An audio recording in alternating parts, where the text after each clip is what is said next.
In 1991, Croatia didn't have a country. By 1998, they had a World Cup bronze medal. By 2018, they had reached the final. And in 2026, a 40-year-old man will walk onto the biggest stage in football for the very last time, carrying the dreams of 3.8 million people on his shoulders. This is not a football story. This is a survival story, and it just happens to be the most remarkable dynasty in World Cup history that nobody has fully told. June 25th, 1991, Croatia declares independence. What followed was not celebration, it was war. The Croatian War of Independence lasted 4 brutal years. 20,000 people lost their lives. Entire cities were shelled. Families fled their homes overnight, with nothing but the clothes on their backs. One of those families was the Modric family.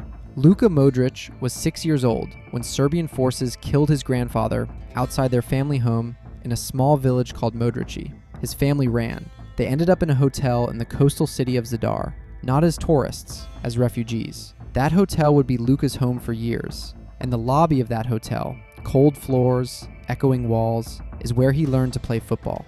He was small. He was skinny. Every academy in Croatia rejected him.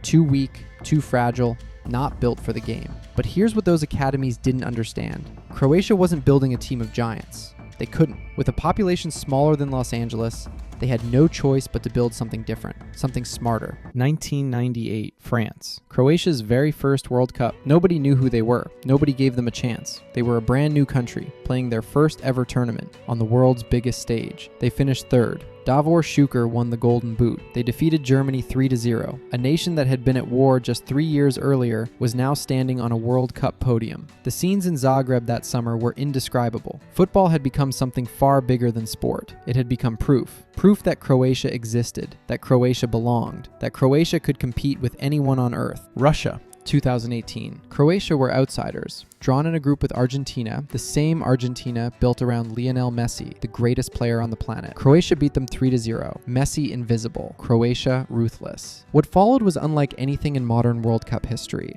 Croatia played 690 minutes of football to reach the final. More than any other team in the tournament. Every single knockout game went to extra time or penalties. Denmark, Russia, England. Against England in the semifinal, Croatia were losing at halftime, down 1-0. Most teams at that point accept defeat. Croatia equalized. Then in extra time, Mario Mandzukic headed home the winner. Croatia were in a World Cup final. The bus parade in Zagreb after that tournament drew 500,000 people into the streets. In a country of 3.8 million, that is 1 in every 7.5 citizens standing in the streets at midnight celebrating a silver medal. Not a gold, a silver. That tells you everything about what football means to Croatia. And Modric won the Ballon d'Or that year, the first player in 10 years, not named Messi or Ronaldo, to win it. The boy who slept in a hotel lobby, the boy every academy rejected, the best player on the planet. In 2026, Croatia will once again walk onto the world's biggest stage as outsiders. Neutrals will support them, rivals will underestimate them,